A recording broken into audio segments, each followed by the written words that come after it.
Hello, everybody. Welcome back to another episode of the Polititeen podcast. My name is Damian Galvin, and as always, I'm joined by my wonderful co-host, Varun. Hey guys, my name is Varun Katathal. I'm the co-host of the Polititeen podcast, back again after a almost a couple month long hiatus. Damien, it was a long time, and we've had a lot of stuff going on since then, as you guys know. In politics, we're here today with two different guests for the podcast, Navina and Pranati. If you guys want to first of all introduce yourselves and your roles with politics and how you got into this field, go ahead, Pranati, if you want to begin. I'm Pranati. I am the vice president.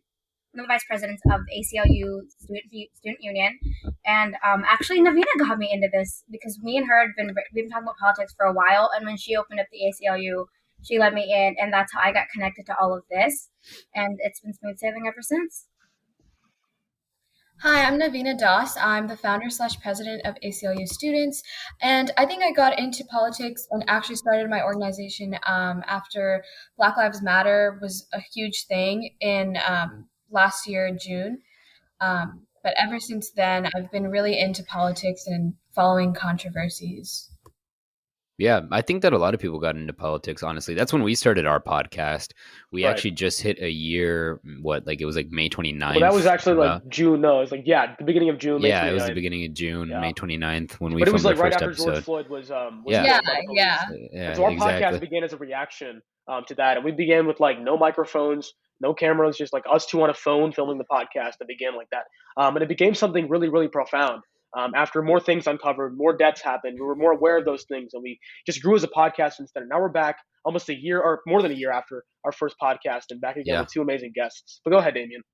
Yeah, no, we didn't even do a 1-year anniversary. We've been so busy. We should have. We've been slacking. But I think honestly, we just need to get back on that momentum, and we'll finally start filming again. And today is that day. I'm really excited to have you guys on. There's a lot that's been happening, but one of the main reasons that we really connected with each other has been a hot topic issue that has been like rampant in the state of Georgia and is becoming another political conservative talking point, and that is critical race theory. So I think that we have some agreements on the basis of critical race theory, and we have some disagreements on how to react to what our politicians are doing or what our politicians should do. So for those of you that don't know, critical race theory, in essence, is everything. Critical race theory is just what role race plays in day-to-day lives, in lifetimes, in school, in job opportunities, in financial statements, in pay stubs. It's absolutely taking into account everything that has to do with race and everything that has to do with life. There are lessons taught about American history and world history, and it's a very broad topic. So to ban critical race theory is essentially to throw a blanket on top of the ocean and say, there. Yeah. No, I think to ban critical race theory would be just talking about the history of slavery and discrimination without addressing the fact that these things still exist in our nation. And it's what the conservatives want. They want to have us talking about the past and how we have overcame these flaws. And really, our nation is very much provincial. It's very much archaic in the way we treat African Americans and minorities here in the United States. It is very much backwards. And I think that we need to address that as a nation. And the only way to do so would be to address some of the things that critical race theory is kind of bringing out there into the limelight. If you guys want to go ahead and provide your perspectives on CRT and its purpose in schools. It, in general, bothers me that, first of all, CRT was never taught in Georgia schools up until this point. It was never something that's harped on the fact that they have taken this and made it something political, even when it wasn't even in schools in the first place. It's something that irks me. I've never believed in the fact that education, what we teach children, should be political, and the fact that it's becoming something political really bothers me, because this shouldn't be political. This shouldn't be an argument. This should just be, let's teach it. It's part of our history. It should be there. And the fact that it's not really bothers me sometimes. Yeah. And the concept of CRT could really empower people. So, like, when it's actually been defined in various articles, CRT is the study of various historical figures and how they gained their freedom and rights in America. So actually teaching about that in schools could empower very many individuals in our education and allow them to understand why we're here today. Yeah. We even barely address concepts that are uncomfortable for some people, including Malcolm X. including things like the actual horrors of slavery, like the whipping of people continuously. Some people in the South actually teach that slavery was, masters were good to their slaves, that they wouldn't whip them as much, that they were treating them well, giving them food, giving them water, and that was a good thing. In my fifth grade class, I was taught that slavery was a good thing because slaves were given shelter, free home, free food. I was taught that by my teacher. And this is things that I've been taught in my schools, and I believe that we don't even address slavery as a big deal. And CRT, it's something that to me should be common sense, right? Taught in our schools, taught in our educational institutions to empower our children to solve the issues in the future. But when you can't even address something as simple as slavery, how do we get to CRT? How do we make that jump over here? So I think we have to address, first of all, the baseline knowledge of what slavery was and how it really exists today in terms of discrimination against people at the voting booths and things like that. And especially as we're going to talk about this later in our podcast today, it is really rampant today in terms of the voting rights laws, the against voting rights across the United States, in places like Georgia, our own home state. And I think that is evidence, blatant evidence and physical evidence of these things still existing, of Jim Crow still existing in a different form. So Yeah, and one thing that is important about it is like it's cool. You can teach, the history of slavery, and you can teach it in a proper manner. Yeah, whatever. You can teach what happened in prior to 1864. It doesn't matter though. It's irrelevant in terms of just talking about that historical time period. We have to mention how historical time periods affect the next historical time period. And we still see repercussions from slavery in today's society. And that's where you get this disconnect between individuals when you talk about phrases like white privilege or like critical race theory. It's this idea that the privilege is just at birth. No, you have a historical privilege because of things such as slavery, such as lower wages, such as the burning of Tulsa and of Rosewood and of Oscarville. The reason that there is this white, superiority or white privilege rather, that's being taught is because of historical events. But when you can't apply that and you're being just told that people are telling you that you have privilege because of the color of your skin, it irritates individuals. So actually teaching critical race theory will show individuals how to interact with each other. yeah. Any thoughts, Navina or Prati? I mean, I was just thinking about how we've been away from current events for a while. So if you guys could like brush up, like especially Pranati and Damien, about what we missed while we were gone, maybe we could discuss about that too. Yeah, for sure. Well, I don't know if you guys heard about what's happening in Texas right now. Yep. Yeah, The Texas is a voting little rights bit. stuff. Yeah, Texas is a little bit Yeah. wild. I think 53 Democratic senators from the state of Texas, state senators that is, went to Washington D.C. and Hmm. left the special session that the governor called for. Like they just dipped. They were just like, "Yeah, we're not going to go to that Right. because you guys are passing restrictive voting rights laws." And so they went to Washington D.C. to actually talk to Democrats in the federal Senate, in the country Senate, about how we can actually pass something on the federal level that will essentially eradicate what is happening in states like Georgia and states like Texas and states all over the country. That's a huge issue. And I think that it goes back to this idea that our state Senate and our state representatives are just important as their federal representatives. Right. And I think that what happened there is they're passing, laws that ban 24-hour voting and drive-through voting, and also they greatly expanded the discretionary authority, autonomy of these partisan poll watchers, and also a bunch of laws that restrict the ability of voters to vote, and also made it harder for them to get to the polls. So I think that these things are obviously bad for democracy, obviously bad for expanding the vote. But you're seeing things like the legislation on John Lewis and the For the People Act that can't pass Congress because you have a couple of naysayers on the left, for example, Joe Manchin, Kristen Sinema, and they won't vote to break the filibuster. And that's why these bills cannot pass the Congress. It's because we have people who do not accept the dire consequences of what these Republicans are doing in states like Texas. And I think that no matter how many people go to Washington, D.C. and advocate for laws, like you said, Damien, that outlaw what's happening in Texas, this can't pass unless you have people on the center left, like Joe Manchin and Kirsten Sinema, to vote to abolish the filibuster, because right now we're in a deadlock. We can't do much without Republican support. And as we're looking at it right now, they won't even support, for example, as Pranati was mentioning earlier in our internal group chat, President Biden's withdrawal from Afghanistan. Even though 73% of America supports President Biden's withdrawal from Afghanistan, the Republicans still will not support it. Mitch McConnell still will not support it. So I think that no matter what happens, no matter how many voters support what Democrats are saying, Republicans are still going to be against it because they're still morally tied to President Trump. And because of that, I think that's going to be the downfall of our nation for the next 4 years, the downfall of our democracy in the future, if we do not come to a compromise on these issues and Republicans don't think with their mind and with the actual ideology of their voters. Absolutely. I think when I read it, thought it was a very powerful move for these senators to just walk out on these discussions. I thought that was insane. It was it was a bold move, I'll say that. And also the idea that you blindly follow what you think who your president is and their morals is something that's very dangerous. I fully agree. And yeah, I mean, something needs to change. Someone needs to cave. Yeah, I mean, the SCOTUS ruled on Arizona's voting restrictions earlier. They abolished a part of the Voting Rights Act that essentially was, you saw that, right? The Voting Rights Act abolishment, and that basically said that racial discrimination, as per the Voting Rights Act, was a very narrow category now. And that way there has to be substantial discrimination against minority groups for that to fall under the protections of the VRA as being racial discrimination. So they narrowed the amount of cases that could be, described as that.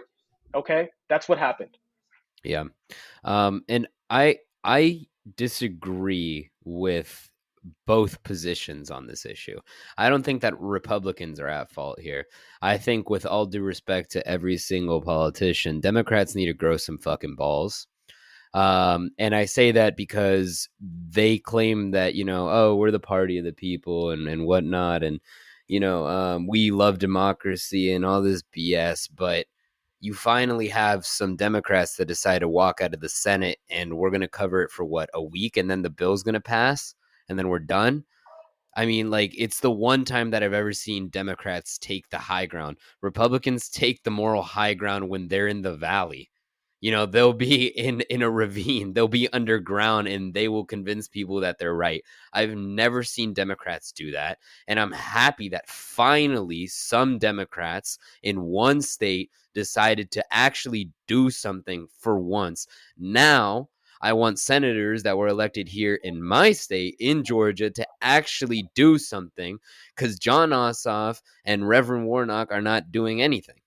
I'm sorry, they're not doing anything. You guys are cool. You guys are getting votes. That's awesome. You guys are taking seats away from Republicans, but just give it to them at that point. If you're not going to go and bully Joe Manchin using the bully pulpit, then just give up. Just let Republicans win next time. Well, my question to you and all of you guys here is, even if Ossoff and Warnock bullied Sinema and Manchin into voting for something, would they actually vote for a bill like the Voting Rights? No, but they would lose their next election. No, I don't know if they will, because the incumbency advantage is so heavy in the U.S. that they wouldn't lose the election. Because you don't get to make all these empty promises, do all this campaigning, and then go to Congress and do absolutely nothing about it. That's not the way this works. I think so, but the voters are also speaking out against Manchin and Sinema. There's so much opposition to what they're doing right now. I think that if they wanted to make a change, they would have done it. But they're so centered, they're so immovable, that I think there's no other option unless, as Damien said, they get unelected. I think we should push for them to be unelected the next cycle. That's what I think. Yeah. Well, we need to shift the voting block. They might. Yeah. Yeah, because we can't take them out of office, and they won't switch their position. So I think the election is the only way that we can make a change in this process, and the only way we can do so is by, as a Democratic coalition, saying that is not okay. We stand for progress. We're a party of progress. And if you stifle progress, you should not be in office as a Democrat who is for progress. I think that's just accelerated by Biden being president as well. Hate to break it to you, but Biden's not really doing anything either. And I think that that policy, his ideals have just pushed onto other political figures. So like Damien was talking about Ossoff and Warnock. I think it's just accelerated, and his behaviors promote theirs as well. Well, Biden spoke out against the voting restrictions a couple of days ago. He was very vocal about it. Yeah. And Biden has done stuff in office, obviously not for voting as much as he needs to. True. There is things he can do, but as a president, he's been a very good president, in my opinion, with the COVID recovery, stimuluses, everything like that. But I think that with this kind of voting rights block in many states, he has to be more vocal. But I think I saw a lot from him in the previous speech he made a couple of days ago, I believe. Or today, maybe. Was that when it was? Yeah. Well, that's the thing, right?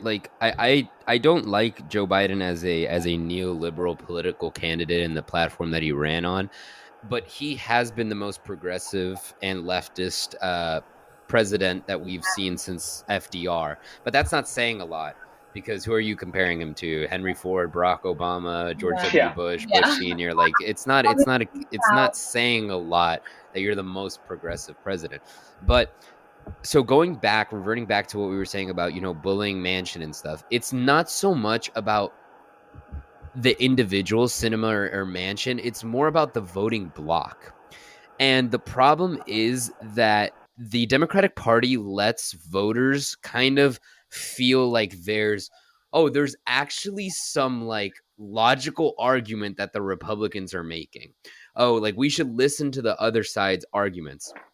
And I just can't wrap my head around that side anymore, where like Democrats are trying to play this bipartisan game. It's not, when you want 75% of Americans want, more background checks. 73% of Americans want, vote to get out of the Middle East. You have 65% of Americans that want the minimum wage to be raised. So why do we keep playing around and toying around?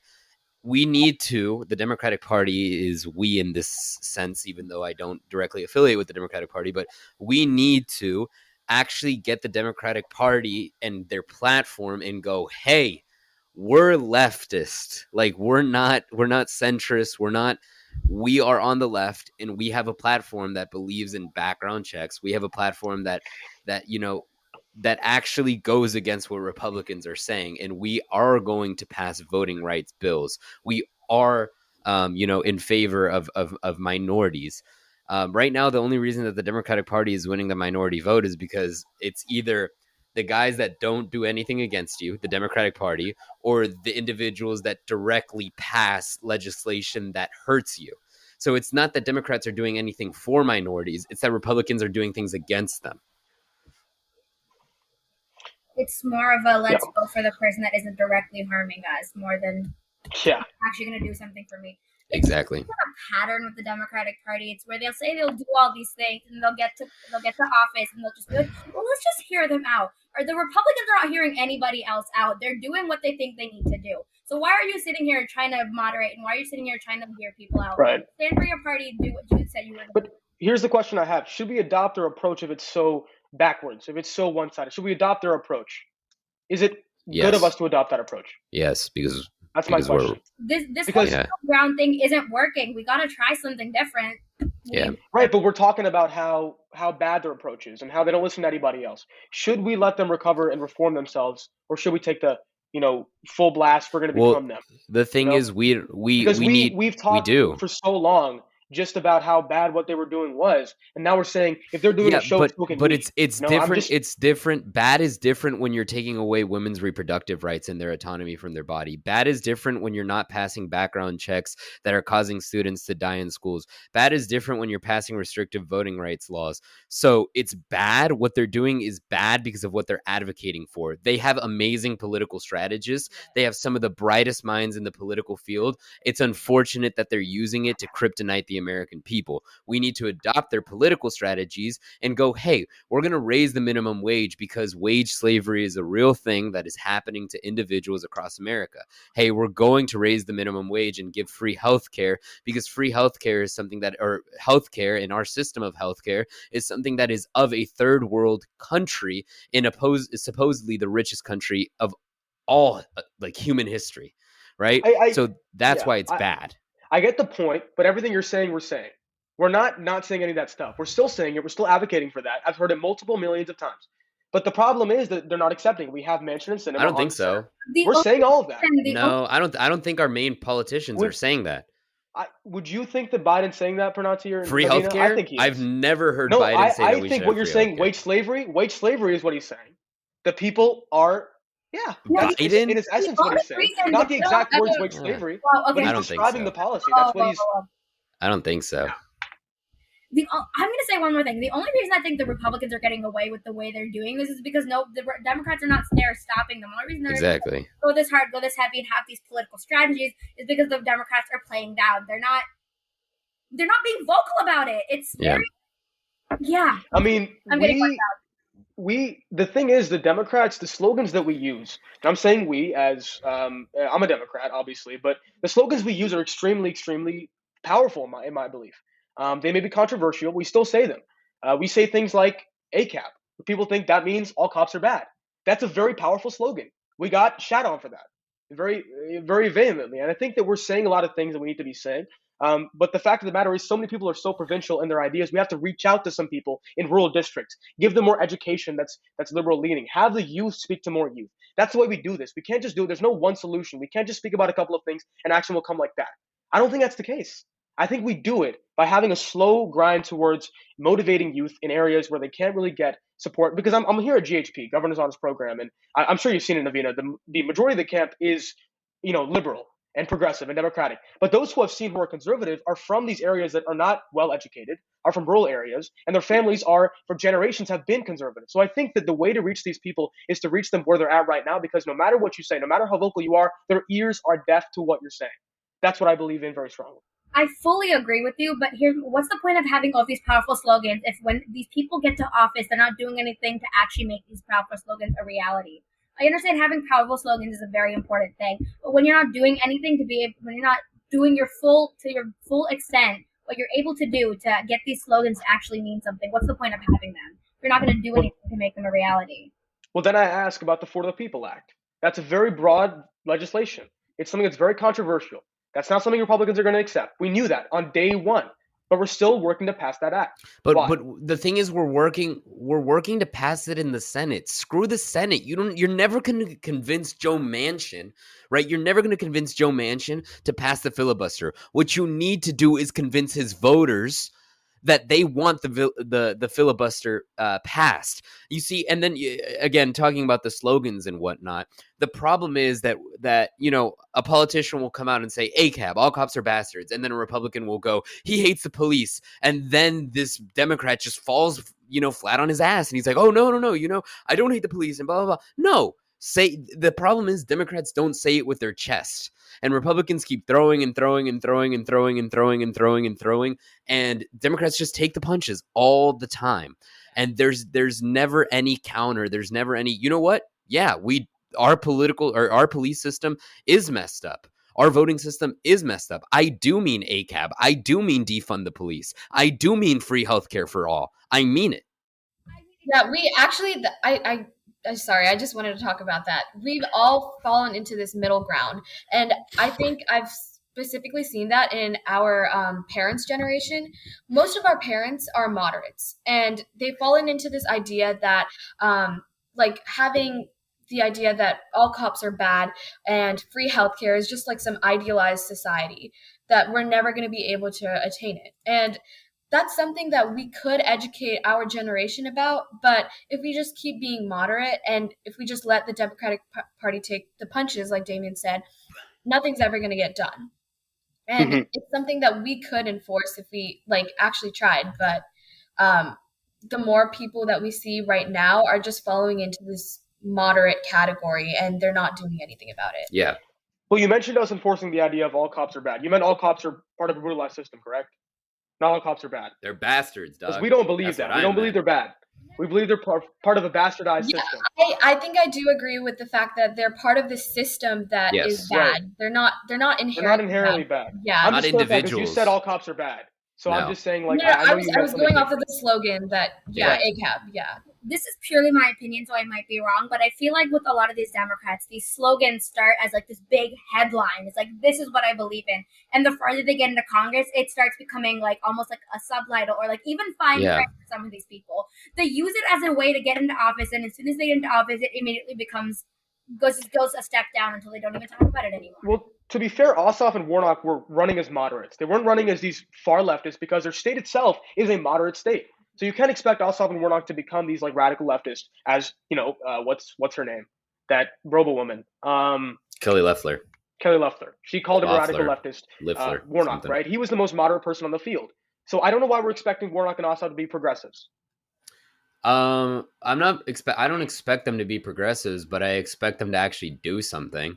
I expect it's I don't think that it's a progressive issue to allow your state to pass Restrictive Voting Rights Act, especially when you call yourself a son of the South and you literally preach at the same church where Martin Luther King Jr. preached. I don't think that that's I'm being moderate here.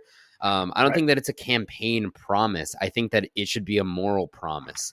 And the fact that, like, for example here, right? I think that the news cycle goes by very quickly. I think that news goes extremely quickly, but it always goes by extremely quickly on the left. Oh, what issue have we been talking about for the past 7 damn months? The fact that half of the country still believes that Donald Trump is president. Like, that is the most absurd thing, but we can't talk about free healthcare for more than a week. A school can't get shot up and 3 days pass and we're already talking about some other ridiculous issue. We have political ADHD. The left has political ADHD where we're just bouncing around everything and we don't do anything and why is Donald Trump still on TV? I cannot understand. I can't wrap my head around the He's fact not on CNN that as much. they're still He's on OAN and Fox every day, News. and he's on MSNBC. On MSNBC, but not he's CNN. on MSNBC. MSNBC is a far left leaning channel. Yeah, he is, but they don't shut up about him. I don't like MSNBC. Yeah. We can't control MSNBC, but that's a far left leaning channel. That's something that we can't really support. Well, far left is a stretch. No, I think they're, as a news channel, they're very far left in their bias. An American. But in their bias, they're extremely far left Democrat. Every single time they have a news channel, they never talk about the Republican side of things. Yeah. They're not centrist. CNN, in my opinion, is the most centrist news channel that I've seen out there in television because they bring on conservatives. They make an effort. Fox News, the opposite. OAN, the opposite. And MSNBC is like OAN of the left. No, in my opinion.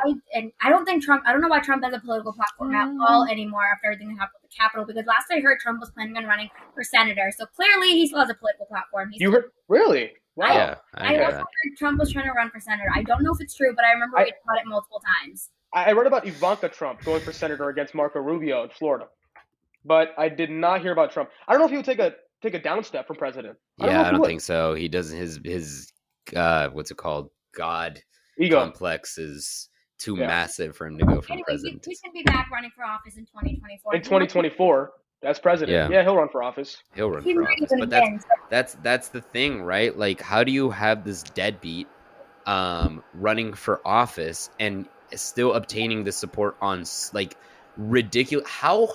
This is what I'm saying. We can't convince Democrats that we should get free healthcare, but the Republicans are convincing Republican voters that QAnon is a real thing. Like, how? Well, because Democrats aren't irrational.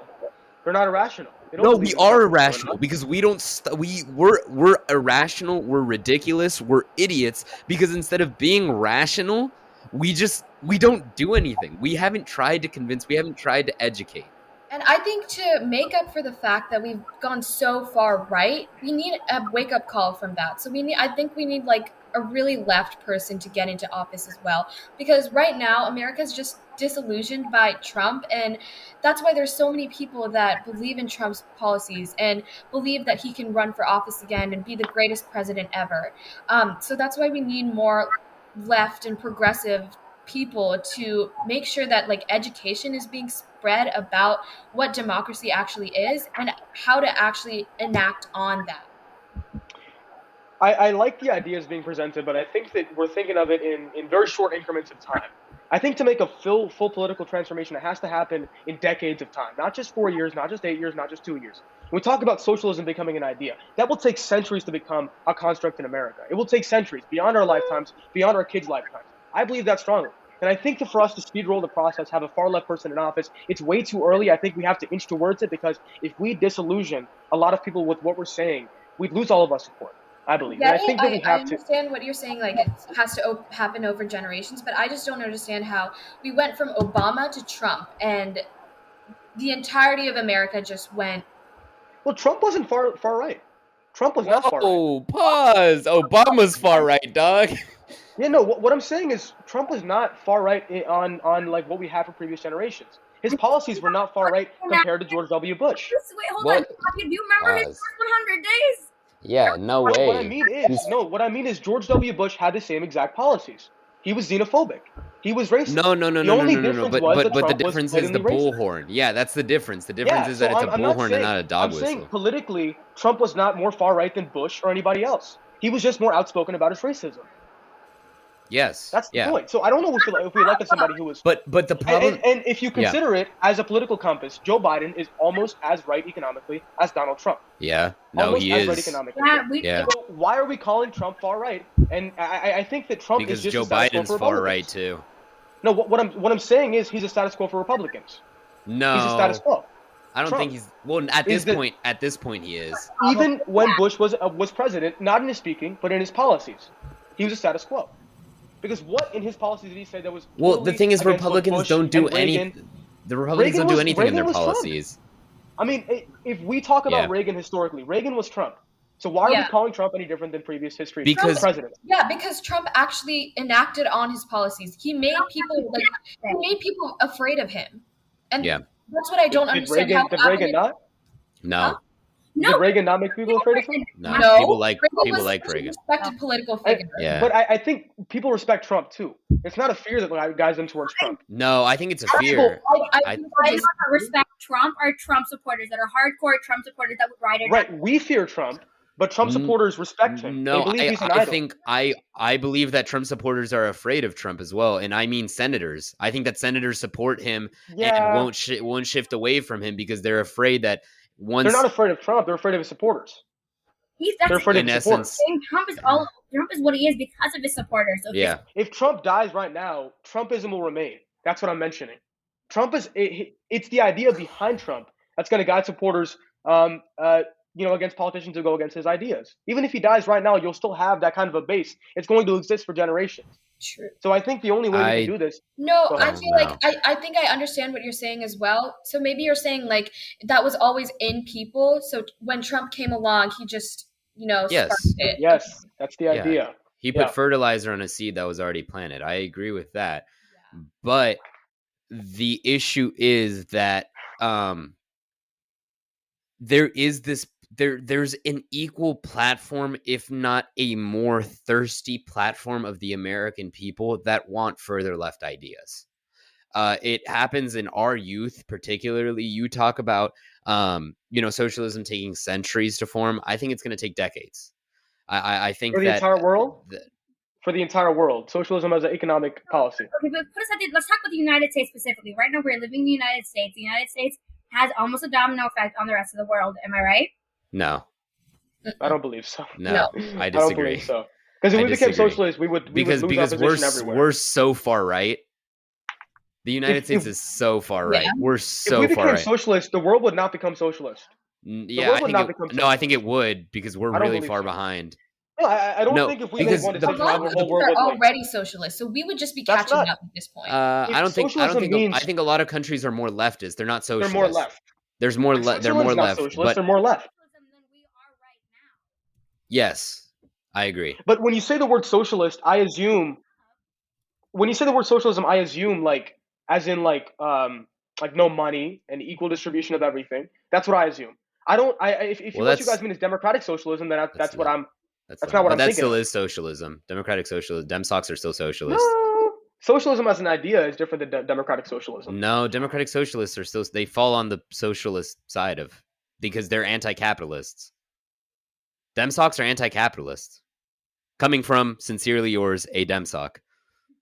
We're anti-capitalist. So are social democrats the ones who reform capitalism? Social democrats are completely different than democratic socialists. That's what I meant then, in that case. Social democrats.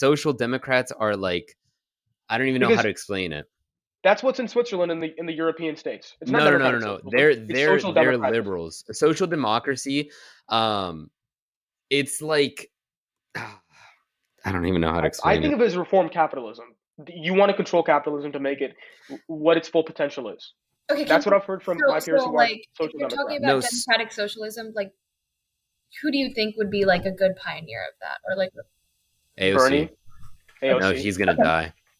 Well, as in like a pioneer now, or a pioneer in the beginning of a good head, or like who do you think like AOC and Bernie, and who created AOC? Bernie.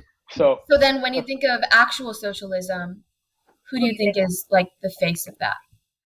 AOC. I mean, can't say AOC for both if they're two different. Yeah, no, there is no. Wait, what was the first one? There's no face of socialism in the country. Not in the U.S. I know.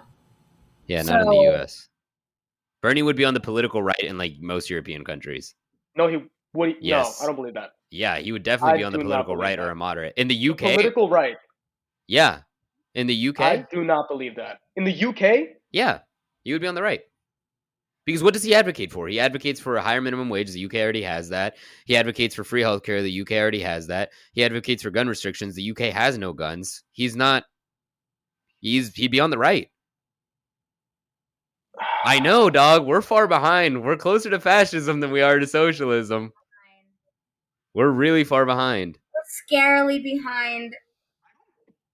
I'll do more research and come back to you. I Go do for it. not Go believe for it. that. I That's what still it. don't No, believe that's that. what it for. That's what it's for. It's all about the disagreements. But nonetheless, so I feel like there's a vast majority of the American population that feels discontent. And that's why the right wins a lot of these votes, right? Because we're still running on a system of trickle down economics, right? This idea that if we give tax breaks to individuals, that eventually that wealth trickles down to us. And the American people still believe this. The vast majority of the American people still believe in this American dream that we had when you could form a company essentially out of nothing, and there was a greater portion of your capital was disposable, right? You had more disposable income, so you could spend more money, so small businesses were more likely to be more successful. But what the American people don't understand is that giving more money to the rich and condensing it in the hands of the few is not necessarily the solution. So you have half the country that thinks that if we that they essentially can live the American dream in some capacity. And you have the other half of the country that is somewhat confused in just listening to the Democratic Party. And then you have a small portion therein and a big portion of the youth that goes, why are we going to be the first generation that makes less money than our parents? Why are we going to be the first generation that acquires a greater amount of debt for the same education that they received? Why are we going to be the first generation that's actually going to have a lower life expectancy than the generation before us?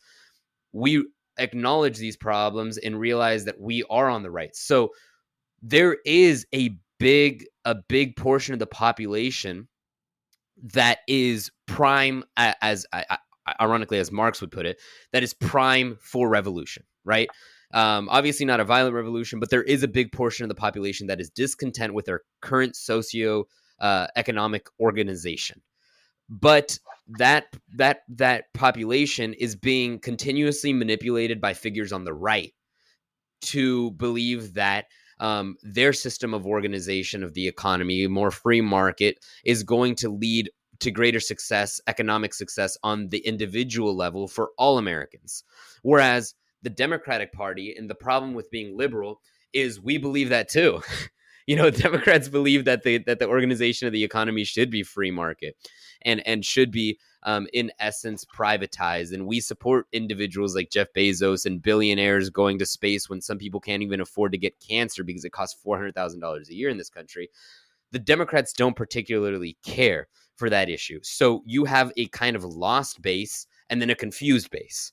And if we get a figurehead that can actually correctly lead individuals to the left or to the further left, maybe like AOC. I don't think AOC is particularly the right figure. I don't think she's well spoken enough. I honestly don't think that she's charismatic enough. And to be quite honest, I love her to death as a political figure, but I don't think that she could head a political movement. On the Nope. other side, you already have this prime, right? Like you already have this base coat that the right has laid of fascism. And we're really close, and I have and will continue to call Donald Trump a proto-fascist. They don't need someone that can explain these crazy concepts that labor market theory, all of these ideas that need to be explained to the American people. All they need is someone that is well spoken. I continuously think of Benjamin Netanyahu. They need someone that's well spoken and can essentially do what Donald Trump did with swag. Put a little bit of spice on what Donald Trump did, make it look cool, make it look clean, make him attractive, make him a Harvard graduate, and you have a fascist country in the next 10 years. So Ron DeSantis, Nah, bro, in he's essence, clapped. Nah, Ron he's DeSantis clapped. speaks well. Yeah, but he's clapped. Okay, you want him to look good? All right. Yeah, he has to That's look good. that's Where do you think? But Yeah. here's one thing I had, and I noticed this in a lot of speeches that we've made in the past on this podcast. We continuously, and hear me out here, we blame Jeff Bezos for spending his money, but we don't blame our government for not taking his money in terms of taxes. I do. We totally bring up Jeff Bezos over and over and over again. But if the government does not tax Jeff Bezos, why are we mad at Jeff Bezos for going to space? That's a really I don't good care. point. I totally agree with that. Yeah. Actually, I think Jeff Bezos, for how much he worked and how much he put into investing in his company and growing it, he has the entire freedom to do whatever he wants with that money. But for the government to allow him to get to that point, we should be blaming the government for sure. Yeah. It's not his fault. If you manipulate a system that's broken, that's not. I mean, Well- shoot, if you put $1 million in front of me and say that, like no one has this $1 million, like blah blah blah, I'm gonna take it. If once you're Jeff eating, Bezos came it's from easy no, to he keep didn't come eating. from a wealthy position. As No, he Navina didn't. was saying, he came from an extremely poor position. He built money. So it's not Not like he was extremely given $1 poor. million like Donald Extremely poor. Trump. Can you blame Jeff Bezos for taking advantage of the broken system? Yeah. You can't blame the guy. Exactly. No. But, yeah, I'm Well, saying, you can, but Well, no. he No, I- he even took advantage. Just because I wouldn't do it doesn't mean I would blame him for doing it. It's his choice. It's his life. He brought himself to that state. He brought himself to such a great stance in society. And I mean, it's not really taking advantage because I guess it is, but also he wanted to do something novel and he definitely got something out of that. So the fact that he did that and he's getting its benefits is commendable for him. On just like Vern said, not many people would do it, but still. Jeff Bezos is actually self-made. He has the right to reap Exactly. So I don't think I blame Jeff Bezos. I'm just saying maybe he should use a platform for something better. But I'm not saying it's his fault for not. He's doing. He can't be in a poor position. You can't blame the guy. My issue is we demonize Jeff Bezos and not the government which supports him. Yeah, no, because That's my issue. It's a even on the right, it's a neoliberal organization of the government, right? It's this idea that like we kind of let these people do their own thing, and in essence, I understand what you're saying, but I think that we demonize Jeff Bezos as the rich, as the billionaire, because that is in essence what the opposition is to, right? You have this base of young individuals who go, we want to get rid of individuals like Bezos, particularly the aspect of how much wealth they have, not the individual themselves, but we want to get rid of that individual's wealth and reinvest it into our country. So we'll put him as the figurehead, almost as the scapegoat, right?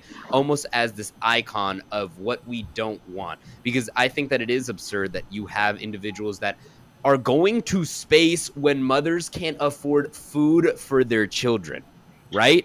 So like that's ridiculous. Again, you can't particularly blame Jeff Bezos and expect him to solve world hunger or expect him to solve American hunger for that capacity. But what you can do is go, why did Amazon pay $0 in federal taxes? Right? You can do that. Yeah. Amazon should have 100% been taxed, and the fact that they didn't blows my mind. It's a broken system, and that's what we need to fix. Yeah. And I still wouldn't blame Amazon. They took advantage of a broken system. That's what I'm saying. There's to them. It's the broken system's fault. I'd still blame them. Listen, I blame them. I blame them because it's a bad thing to do. I'm not gonna take away the blame from them. But you see what they're doing. I would do it too, and you could blame me. Are you like? Yeah. I mean, they want to make money. That's a capitalist dream. Companies want to make money. Yep. So I don't think we get to demonize these multimillionaires for, again, taking advantage of a broken system. It's not their fault. They're doing what they think they need to do. Yeah. Did you guys see what's his name's wife? Bezos' ex-wife, right? She's giving money. She's throwing money. I remember you talked to me about this. You were like, well, she's giving away $2 billion. You were like, she's giving away $2 billion a year. After she decided to give that away, she started profiting $7 billion like every she's making $14 billion a week. So she literally, she makes the money that she donates back in like a half beat. Like literally can't get rid of their money fast. They can't. They can't. So the fact that here's my thing. It's a two-way street. I both blame Bezos and don't, because he could very easily give away his money and make it back in minutes. The fact that he doesn't blows my mind, but also that's what I'm saying. I don't know. No. The conservative argument is that people can give away their money to replace welfare programs. So if we expect them to give away their money, we're falling into their trap. We have to promote welfare programs as Yeah. opposed to blaming Jeff Bezos. Whoa, based Varun? That's the Socialist entire argument. Varun? No, that's not socialist. That is not Whoa! socialist. Did you just say support welfare programs? Social That's safety not net? socialist. No, Social that's safety that's net? a liberal idea. What happened at GHP, buddy? You want to talk No, about? that is a liberal idea. It's not a No, liberal that is idea. a fundamentally liberal No, idea. liberal ideas are supporting a welfare state, which I am opposed to, because a welfare state essentially gives you enough crumbs to where you don't starve, but will never give you a full course meal. And that's the problem with politicians like Joe Biden. That's the problem with politicians like John Ossoff. That's the problem with the Democratic Party, where they'll say, hey, listen, you're really poor, so instead of raising your wages, we're going to give you a check and some food stamps. Oh yeah. That'll put a gallon of milk in your fridge, right? It'll put a gallon of milk in your fridge, but your lights are going to have to be off because you can't afford to pay the bills. But if this month you have the lights off, next month you'll have the water off. And if you save enough water, then we'll reward you with another stamp. Like, that's the problem with the welfare state. Instead of just going, hey, why don't we just raise the minimum wage? I don't know, like $27 an hour. Right. I think Peter the Great in Russia did the exact same thing to retain his support amongst the people. He would basically go out. I believe it's Peter the Great, one of the Russian monarchs. But he would go out and he would say that I'll give you these small reforms to keep the people from revolting against him. And it worked for a long time because he was appeasing them. But it didn't increase their social standard because as more they were getting appeased, they were still falling privy to the same concerns they were falling privy to before. You become content. It's just like constant appeasement. Yeah, right. It's content. I think if the cost of living is the standard of the cost of living is getting higher, why is the minimum wage growing with it? Why is it becoming more and more expensive to lead a life in the United States, but at the same light, we're not increasing minimum wage? That is the issue. But we are increasing social safety programs. Too. So, like, when we're talking about socialism, especially for like poor people, when we do increase the minimum wage, when we do give all these benefits, there's always a concern that moderates have that they're going to get content with their lifestyle, and maybe they're going to fall back on some bad habits that they have, and they're going to decrease their, lifestyle to, I don't know, like doing drugs every day or something like that. So how are we going to like defeat that stereotype and also have like an increased minimum wage for the people who deserve it? Well, Varun, I think you would go ahead. Oh, I was going to say this is an argument that you would make, the argument that people become lazy inherently after No, they... I don't. That's exactly what my parents make. So, well, that's not the exact argument I would make. That's what I would say with socialism, not with democratic socialism, not with social democratism. That's if you have no profit incentive whatsoever. If you have zero profit incentive whatsoever for somebody to work, then that would be the case. But if you have some kind of an incentive to gain more money, to have some kind of a better life, that means you're doing more work inherently. But if you have zero profit incentive and all you're doing is for the community, that's my argument. If you get no money, if you get no ramifications of your own work, then you will not work.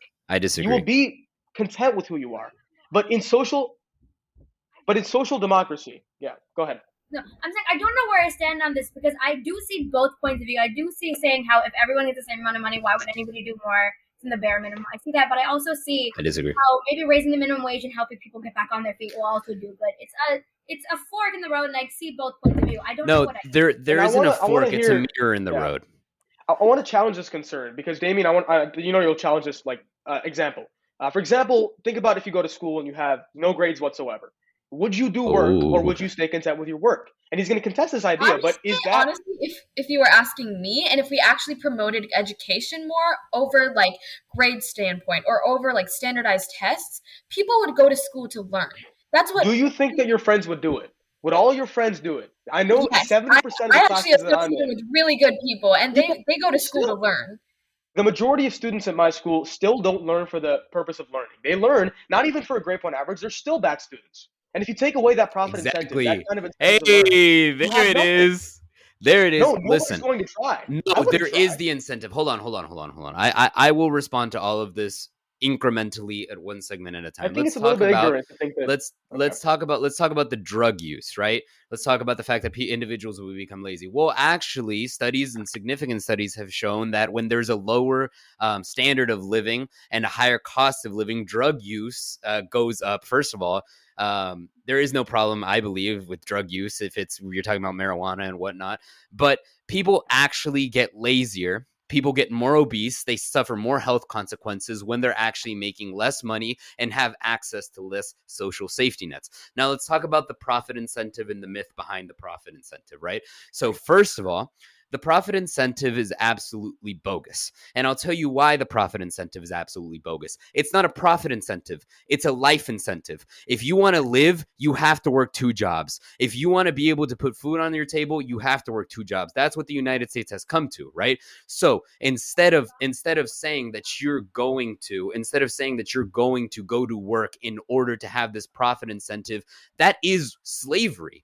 And I'll tell you why it's slavery, because if you're doing something that you do not want to do every day from 9 to 5 in order to keep on living a life that you do not want to keep on living, because you have to be able to pay rent, you have to keep the lights on, you have to keep the electricity on, you have to keep the water on, then that in essence and quite literally is slavery. So if we suffice and we supply Americans with the basic needs, low housing, access to healthcare, access to education, then you actually see that individuals get happier. I saw a sign that said, build the wall and crime will fall. Raise minimum wage and crime will go away. That's the solution, because we've known this since Greco-Roman times, right? The lower a person's socioeconomic status is, the more inclined they are to commit crime. Well, your socioeconomic status isn't always going to be deemed by how much money you're making, because you can be making, I talk about this all the time, the employment, right? Unemployment in the United States can be 0%. You can have every single person employed in the United States for, and that still won't solve everything. Because if you have every single person employed, but you're paying them wages that aren't livable, what's the point? Whereas you could have 50% employment in the United States, but know that the other half of the population has access to what they need to just survive, right? There's a difference. Now, going back to the grades thing, first of all, our academic system, that's just ridiculous, and it's built on an incentive that does not work for all students. And I know this because I know individuals that work 8 times harder than me, 10 times harder than me in school, and will never have the same grades that I do. They pay for tutors, they pay for whatever, and they won't have the same grades that I do. But nonetheless, when you're forcing students to learn things that they do not find interest in, when you're forcing individuals to go into employment, into fields that they have no interest in, then you're actually going to see less productivity in students, and you're going to see less productivity in employees. So when you tell someone, go work or go study in a field that interests you, you're going to see an increase in productivity, because there's 2 key words that go hand in hand: productivity and passion. Varun, we don't get paid for this podcast, but we still do it. And we still do it because we're a passionate hobby, about. not a job. I would not work a podcast for this many hours of a day if it was bringing me nothing. Exactly. I But you do it do it because because you love it. no, You but do it we are because 2 you people own in it. a world of billions of people, and billions of people do not agree Sure. with your standpoint, Damien. That's my perspective. I mean, billions of people are never going to agree with I think with a 70% of certain people are standpoint. not at the level that we are in terms of how much we want to impact the world. We're a different set of people than a lot of people. My friends would not do this podcast. Individuals, yeah, My but friends, individuals have look, different interests. would some of our friends do the podcast that we're doing for for example, in our prime 3 hours a week? No, I don't think so. And I think that I'm going to end on this because we don't have that much time left over. But I think one thing that I agree with you on, and we can come to a compromise on, is that we conservatives and middle grounders often talk about equality of opportunity. That's a fallacy. That's a myth, because equality of opportunity equals equality of outcome for the person who works a lot of hours a day, a minimum hours a day, and puts their work in. So I think that's a myth, first of all. But I think there should be a profit incentive if you work for a certain amount of hours per day and do your work and do hard work. There should be a profit incentive beyond that point. There should be a baseline living income, obviously. I agree with that. A $15 minimum wage, basic I living disagree income, with the basic minimum healthcare. wage. I agree with that. But what I think is that we should have a profit incentive for those who go above and beyond what the average is.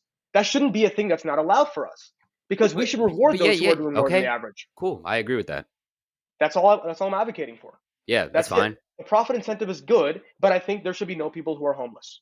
That's all I'm with today. I'm cool with that. I feel like we all just said the same thing, just in different words. But I feel like there should be also okay. I clean my room, and I don't get paid to clean my room, but I clean it because I own it. I clean it because it's something that I have interest in. So I'm actually against the minimum wage. A lot of people know that. I talk about it all the time. I'm against the minimum wage. I think that the minimum wage should be $0. I think that we should allow unionization, because the problem is when you have one individual that controls the whole system of labor, right? You have one CEO. That individual has a monopoly on every single employee. But when you have a union, you have the group of workers that have the power. Why do we not put the power in the majority of the people as opposed to putting the power in one individual? Because Jeff Bezos can raise his minimum wage to $15 an hour to shut up the union. Shut up, sit down. That's what he did. A lot of people don't know that the only reason that he raised the minimum wage was because he didn't want his employees to unionize. Yeah. So when I do want to let Pranati and Davina speak about this before we have to end, though, because we only have 5 minutes left over in the podcast. Yeah. Okay. You want to go first? Okay. I'll end. I mean, you can go first. But no, you go. Go ahead. I need a minute to gather my thoughts. Okay. Well, I think what you said, right, like just before this, I think that makes sense. I think that, like you said, minimum wage is an incentive, and minimum wage, like you can't survive off of that, even if you do raise it to like, I don't know, like, I mean, I think you can, but you'd be working a job that you really hate, or like you'd be working at like McDonald's or something that you don't really want to do. I also understand that you can do such minimum jobs to get to the place that you want to get to, but how many people have that like motivation to do that and then keep climbing the ladder, and finally you're like in middle ages and you just have no idea where you're going next. So there's like a lot of work to be done for sure. Okay, so this is my piece. I'm going back to what Damien said about productivity and passion. So let's start with X. Let's talk about school. Let's talk about high school. You make the system a pass-fail system and tell students, study what you believe in, study what you enjoy, do this. Automatically, productivity is going to go up. When productivity goes up, people go into jobs they enjoy. People go into jobs they enjoy. They actually earn the quote unquote minimum wage. I think that way more than equality. I think it's equity. I think I don't know if I'm wording right there. I don't think it's equality that we need. I think it's equity. We need to provide people with what they need to be successful. Not everyone getting the same thing isn't equality. That's not how you. I think you're mentioning equality of opportunity. That's a conservative argument, middle ground argument. Actually, you'd be surprised to see it. Oh well, no, equality of opportunity refers to essentially. This is what moderates counter the socialist argument of equality of outcome with. That's yeah, what I used to use in my arguments. But the equality, right? The equality of opportunity is only based off of the fact that there is a chance for you to be able to climb the social ladder, right? And the chances of you being able to climb the social ladder are extremely minimal inside of the United States at its current stage. First of all, you have to have an entrepreneur, mindset to begin with, and not every individual wants to be an entrepreneur. But that doesn't mean because you can't start the next Amazon that you should be homeless. But beyond that, I just think that we should look at the Swedish. I incentivize you to look at a Swedish system of education and a Nordic system of education, because honestly, they organize their schools. I mean, you have Greta Thunberg, right? You have these amazing individuals that come out of these systems of education that aren't actually grade incentivized or SAT incentivized. Just speaking of which, the College Board is a monopoly. But with that being said, education, everything that we mentioned, this is all stuff that we all advocate for. If you guys want to plug your social medias, where they can find you and where we can all become more political active and have those discussions, feel free to. What are you guys' ats? Where can they find you? Where can they find ACLU students? So it's at ACLU_students on Instagram. You can also email us. We have studentsofaclu@gmail.com, and we're working on our YouTube channel. You can find a bunch of outlets, primarily from our Instagram. Awesome. All right, and we do have to go. Individual ats that you guys want to mention real quick? Oh, I'm Pranati_Sway, PRANATI_SWAY. I'm Navina_Doss. There you go. Okay, we gotta go. All right. Thank you guys so much for tuning into another episode of the podcast. Peace out. Bye-bye.